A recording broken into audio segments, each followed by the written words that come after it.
পরিবারের মধ্যে মেয়েরা বিয়ের পরে পরিবারে অশান্তি তৈরি করে তিনটা কারণে। জবান বন্ধ নাই, জোরে বলেন। মেয়েরা অশান্তি তৈরি করে কয় কারণে?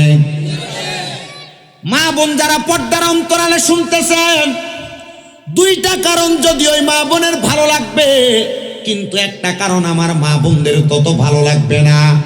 আমি আপনাদেরকে পুঙ্খানুপুঙ্খানু বোঝানোর চেষ্টা করতেছি।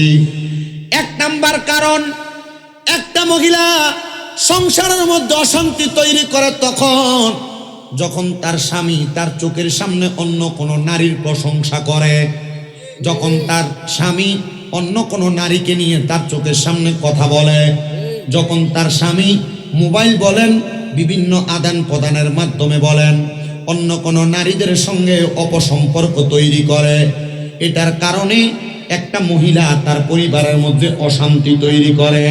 কারণ একটা মহিলা কখনো চায় না তার স্বামীর ভাগটা অন্য কাউকে দিতে।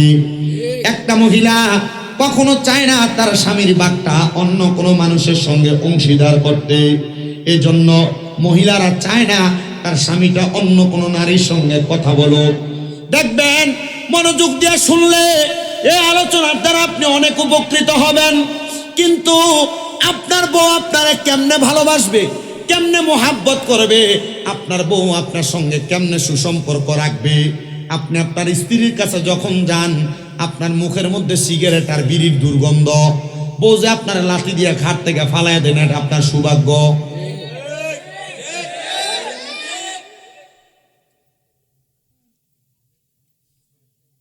একটু মনোযোগ দেন। একটা স্ত্রী চায় তার স্বামীটা ভালো থাকুক, সুন্দর ব্যবহার করুক, সুন্দরভাবে চলুক। কিন্তু যখন তার স্বামী এমন ভাবে বেপথে চলে যায়, তখন ওই নারীটা সংসারের মধ্যে বিভিন্ন ঝামেলা তৈরি করে, স্বামীর সঙ্গে বিভিন্ন কাবজাব তৈরি করে।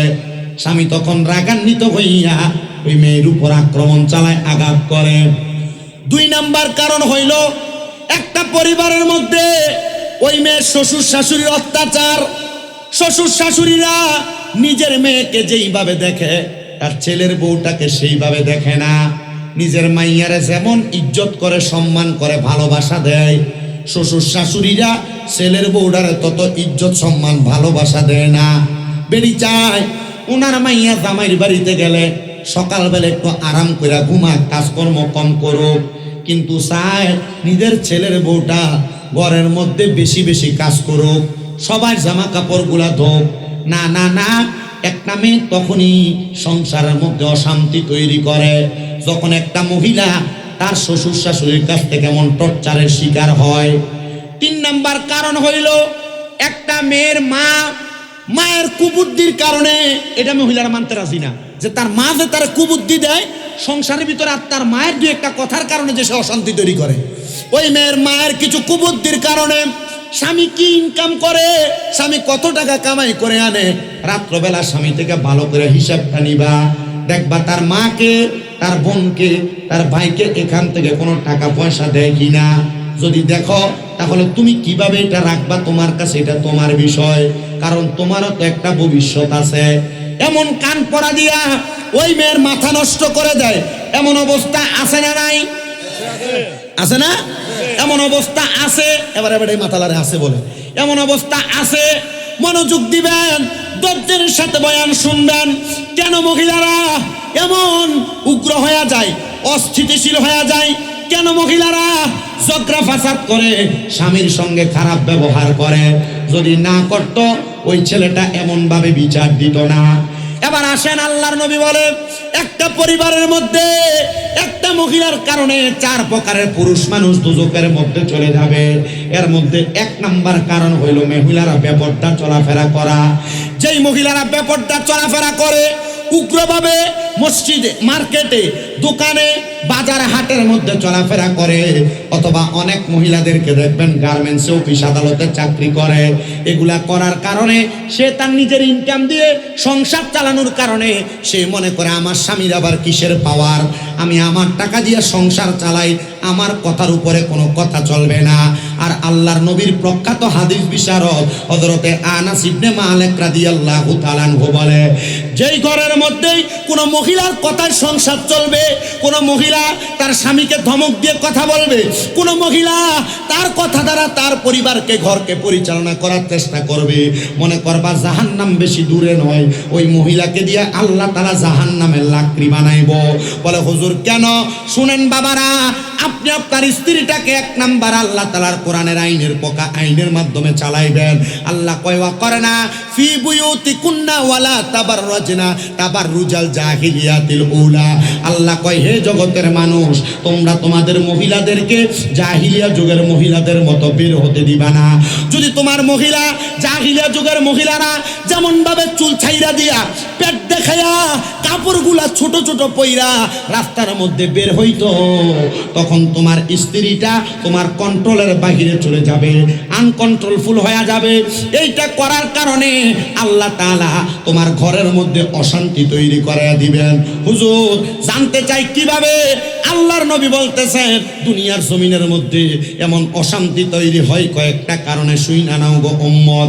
একটা কারণ হইল এই অশান্তি যখন তৈরি হয়, অশান্তিটা করার জন্য মেয়েটা স্বামীটার সঙ্গে প্রথম ভালো চলে, কিন্তু ওই মেয়েটার স্বামী যখন মেয়েটার সরলতার সুযোগ নিয়ে অপভাবে তার সময়টা অন্য জায়গার মধ্যে ব্যয় করে, তখন মেয়েটা আর পরিবারের মধ্যে ভালোভাবে সময় দেয় না। এবার শোনেন, নবীজি সাল্লাল্লাহু আলাইহি ওয়াসাল্লাম বলতেছে একটা নারীর কারণে 4 প্রকারের পুরুষ মানুষ দোজখে যাবে। একটু মনোযোগ দিলে বুঝবেন। এক প্রকার, একটা নারীর কারণে তার বাবা দোজখের মধ্যে যাবে। ইয়া রাসূলুল্লাহ, ইয়া হাবিবাল্লাহ, কেন একটা নারীর কারণে তার বাবা দোজখের মধ্যে যাবে? বলে হুজুর কেন? আল্লাহর নবী ঘোষণা করতেছে কোন বাবা তার মাইয়াটারে জন্ম দিল, কিন্তু মাইয়াটা বাবার কথা শোনে না, মাইয়াটাকে পর্দা করায় নাই, মাইয়াটাকে শৃঙ্খলাবদ্ধ বানায় নাই, মাইয়াটাকে সুন্দরভাবে মানুষ করে নাই, ওই মাইয়া বেপর্দাভাবে চলাফেরা করার কারণে তখন ওই মাইয়াটার জন্য তার বাবা দোজখে যাবে। ইয়া রাসূলুল্লাহ কেন? আল্লাহর নবী বলে একটা মেয়ে মানুষকে যদি 40 জন বেড়া মানুষ দেখে, কয়জন? 40 জন বেড়া মানুষ দেখে, তাহলে ওই মাইয়াটা দাইয়ুস হয়ে যায়। জান্নাতের গেটের মধ্যে লেখা থাকবে আদ-দাইয়ুসু লা ইয়াদখুলুল জান্নাহ, দাইয়ুস কোনোদিন জান্নাতে প্রবেশ করবে না। তখন ওই মেয়েটা যখন দোজখে যাবে, মেয়েটা বলবে আমার আব্বা আমারে পর্দা করায় নাই, এই জন্য আমি মাইয়া আমার আব্বারে নিয়ে দোজখে যাব। 2 নাম্বার, একটা মেয়ের কারণে তার ভাই দোজখে যাবে।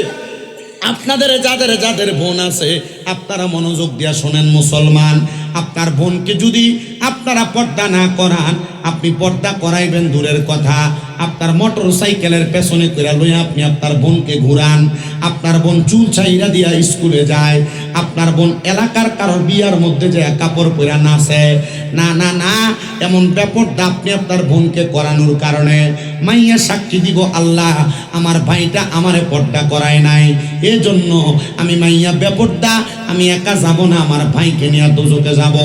3 নাম্বার, এখানে আপনারা যারা আছেন, আপনারা কোনো না কোনো মহিলার স্বামী আছেন, এই স্বামী যারা আছেন আপনারা আপনাদের বউদের কারণে দোজখে যাবেন। এটার 1 নাম্বার কারণ হইল আপনার বউটা পর্দা না করা, আপনার স্ত্রী পর্দা না করা, এই বেপর্দা চলাফেরা করার কারণে আপনার স্ত্রীটা আল্লাহ তাআলার কাছে সাক্ষী দিবে, আল্লাহ আমার স্বামী আমারে পর্দা করায় নাই, আমার স্বামীটা আমাকে বেপর্দা ঘুরাইছে, আল্লাহ আমার স্বামীটার জন্য আমি ভালোভাবে পর্দা করতে পারি নাই। তখন বলবে আমার স্বামীকে ছাড়া আমি দোজখে যাব না, তখন আপনার বউ আপনার নিয়ে দোজখে যাবে। এবার মুসলমান, এখানে আমরা যারা আছি কোনো না কোনো মায়ের সন্তান, আপনি আপনার মায়ের কারণে দোজখে যাবেন। বলে হুজুর কারণ কি? আপনার মাকে আপনি পর্দা করান না, আপনার মাকে আপনি বেপর্দা রাখেন, আপনার মা এলাকার বিভিন্ন পুরুষের সামনে যায় ঘুরে, আপনার মা মুখটা ঢাকনা না দিয়া কেমন জানি এলোমেলো জামা কাপড় পইরা রাস্তার মধ্যে ঘোরাফেরা করে। আল্লাহর কসম, আপনি যদি আপনার মারে পর্দা না করান, তাহলে আপনি আপনার মায়ের কারণে দোজখের মধ্যে যাবেন। তো আসেন কোন কথায় ছিলাম? কথা হচ্ছে মহিলারা সংসারে অশান্তি তৈরি করে, অশান্তির কারণ হইল 1 নাম্বার কারণ আপনার স্ত্রী সর্বপ্রথম ইসলামিক শিক্ষায় শিক্ষিত না হওয়া। যদি ইসলামিক শিক্ষায় শিক্ষিত হইতো, ওই স্ত্রী কখনো স্বামীর সঙ্গে গলা লাড়া দিয়ে কথা বলতো না, উঁচু গলায় কথা বলতো না।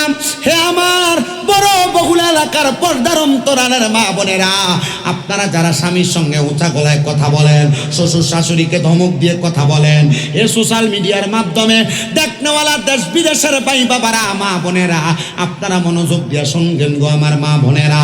আপনারা যদি আপনাদের স্বামীর সঙ্গে, আপনাদের স্বামীর সঙ্গে, শ্বশুর শাশুড়ির সঙ্গে, পরিবারের কারোর সঙ্গে ধমক দিয়ে একটু অপব্যবহার করেন, আল্লাহর কসম এই সাংসারিক অশান্তি তৈরি করার কারণে আল্লাহ তাআলা আপনাদের জন্য শাস্তি নির্ধারণ করেছে, আযাবুন শাদীদ, যন্ত্রণাদায়ক শাস্তি।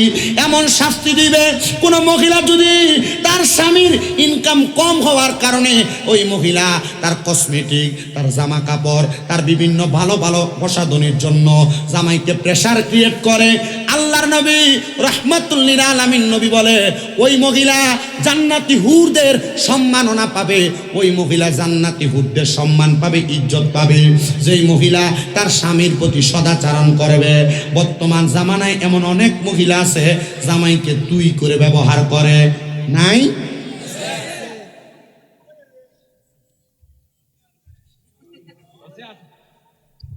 আসেনি? বহুলা নাই?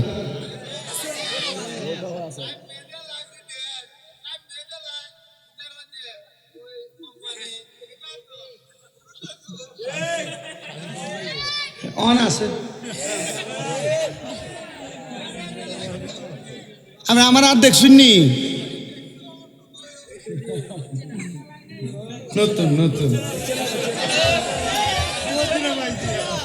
না চাচা তো রসিক মানুষ, দেখুন না নি ভান খাইতো, ভান আসিনি আব্বা, ভান আসিনি মুখে। এই মাহফিল কমিটির এটা আসিস রে, একটা ফান দেও, ওয়াজ ওটা কামে লাগবো নি, এটা আপনার বাইনি মার হাবা। আপনাদের কষ্ট হচ্ছে, এটাও বাইনি আস্থা পরিবার আপনার তো গোষ্ঠী ওখানে দেখছেন, আল্লাহ তোমার কবুল করতো, আরো বংশ দিত তোমার।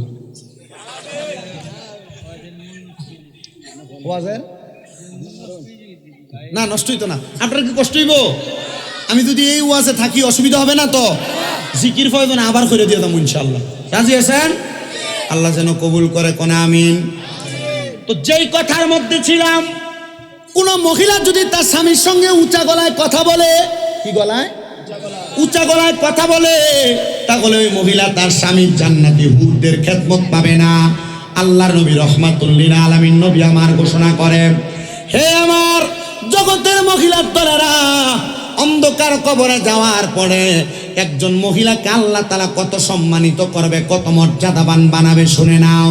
ইয়া রাসূলুল্লাহ, ইয়া হাবিবাল্লাহ, নবী গো আপনার কাছে জানতে চাই কত সম্মানিত করবে।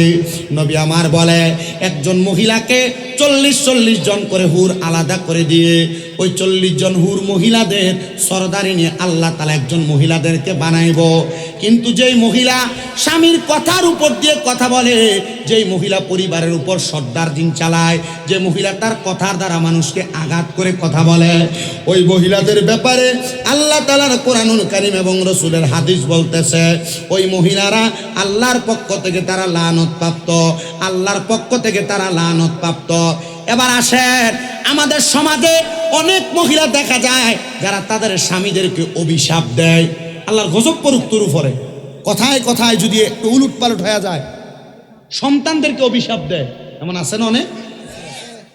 আব্বা কথা বইল না, মোবাইল চালাও, সমস্যা নেই। কেমন নবী আমার বলে, আমি নবী যখন মেরাজের মধ্যে গেলাম, নবীর মেরাজ হয়েছে না, মেরাজের মধ্যে যাওয়ার পর আল্লাহ তাআলা আমি নবীকে 2টা নিদর্শন দেখাইছেন, একটা হলো জান্নাত আর একটা হলো জাহান্নাম। জান্নাত দেখলাম বড় সুন্দর, কিন্তু আমি নবীজি মেরাজের মধ্যে যাওয়ার পর জাহান্নাম যখন আমি নবী দেখলাম, আমি দেখলাম জাহান্নামের মধ্যে 3 শ্রেণীর মহিলাদেরকে শাস্তি দেওয়া হইতেছে। ইয়া রাসূলুল্লাহ, ও মায়ান নবী কারা? নবী আমার বলে, 1 নাম্বার আমি নবী দেখলাম এক প্রকারের মহিলাদের চুলের মধ্যে ধইরা আগুনের মধ্যে উপর থেকে তাদেরকে সেক দেওয়া হইতেছে। ইয়া রাসূলুল্লাহ, কোন জাতের মহিলা যাদেরকে চুলের মধ্যে দইরা আগুনের মধ্যে সেক দেওয়া হইতেছে? নবী আমার বলতেছে ওই মহিলা, যে মহিলার মাথার চুলের খোপা বান্ধার সময় ওটের কুজের মতো তার চুলটাকে ওঁচা করে বাঁধত। আপনি তাকায় দেখেন, আপনার ছেলের বউ, আপনার মেয়ে, আপনার স্ত্রী, আপনার বোন এমন করে উঁচা করে চুল বাঁধে। তার মাথা যদিও কপাল সমান, কিন্তু তার চুলটাকে এমন উঁচা করে বাঁধে, এটা ওটের সুডি যেটাকে বলে আমাদের কুমিল্লার ভাষায়, ওটের কুজের মতো উঁচা করে বাঁধে। নবী বলে ওই মেয়েদেরকে জাহান্নামের আগুনের মধ্যে সেক দেওয়া হচ্ছে। ইয়া রাসূলুল্লাহ, আর কোন মেয়েদেরকে দেখছেন? নবী আমার বলে 2 নাম্বার, এমন অনেক মহিলাদেরকে দেখেছি যাদের স্তনের মধ্যে গরম আগুনের রড লাগাইয়া দিয়া এদের শরীরটাকে আগুনের মধ্যে সেক দেওয়া হচ্ছে। নবীজি ওই মহিলা কারা? নবী আমার বলতেছে ওই মহিলা হলো তারা যারা পোশাক পইরাও উলঙ্গ ছিল।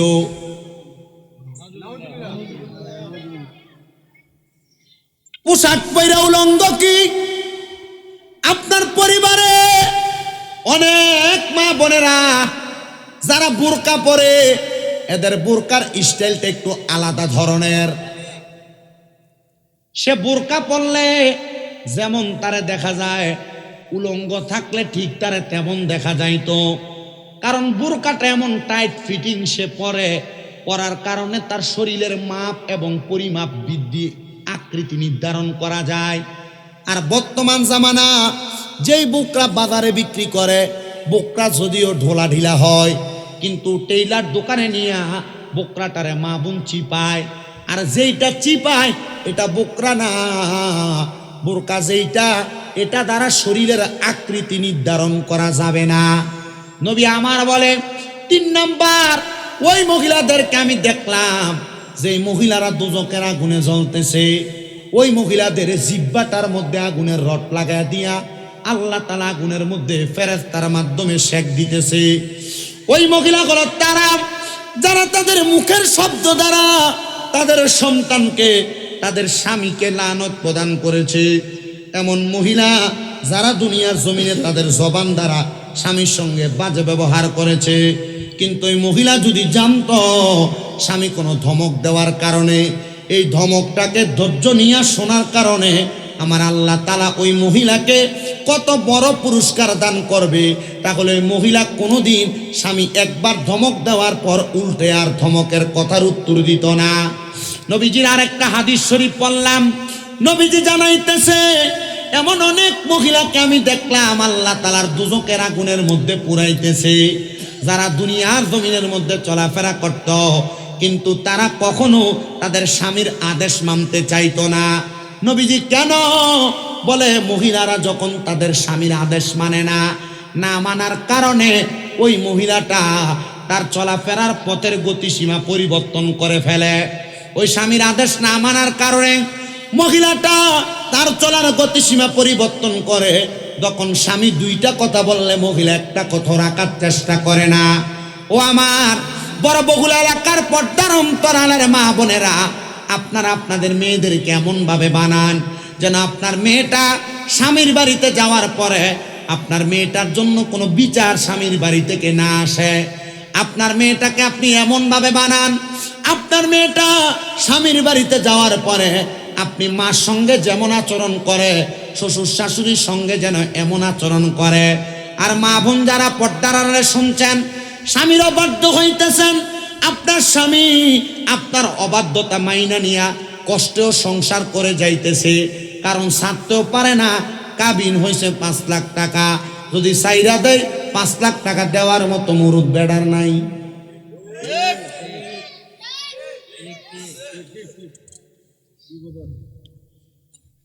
বড় বিপদে, বড় টেনশনে পড়ে পুরুষরা সংসার করে। আপনার স্বামী ইনকাম করে মাসে 15,000 টাকা, আপনি আপনার স্বামীর কাছে 1 মাসের মাথায় একটা 3 পিস চান, এটার দামি 1000 টাকা। তো 15,000 থেকে 1000 টাকা যদি আপনার 3 পিসের পেছনে যায়, একবার চিন্তা করলেন না আপনার স্বামী তার সন্তানের পড়ালেখার খরচ চালায় কোথা থেকে? বর্তমান বাজারে 1 বস্তা চাউলের দাম 3200 টাকা, সর্বনিম্ন যদি কিনতে যান 360 টাকা। আমি আমার মাদ্রাসায় একবারে কম দামি চাউল দই খাওয়াই, এটার দামও 360 টাকা লাগে। কিন্তু ওই স্বামী 360 টাকার চাউলটা কেনার পরে, মশলাপাতি খরচ কেনার পরে, তরকারি কেনার পরে, আপনি মহিলার জন্য রাত্রবেলা আসার সময় যে সামান্য একটা কিছু হাতে করে আনে, আর এত কষ্ট কইরা মাঠের মধ্যে কাজ কইরা, রিক্সা চালায়া, অটো চালায়া, দিনের পর দিন অফিস আদালতের মধ্যে চাকরি কইরা জামাই যে বাড়িতে আইসা আপনার সঙ্গে সুন্দর ব্যবহার করে, এটা আপনার জন্য বড় সৌভাগ্য, এটা আপনার জন্য বড় সৌভাগ্য। মা বোনদের কাছে বলবো, স্বামী বাজার থেকে, বাহির থেকে কাজকর্ম করে আসার পরে আপনি কখনো আপনার স্বামীর সঙ্গে খারাপ ব্যবহার করবেন না, উগ্র ব্যবহার করবেন না, বদ আচরণ করবেন না।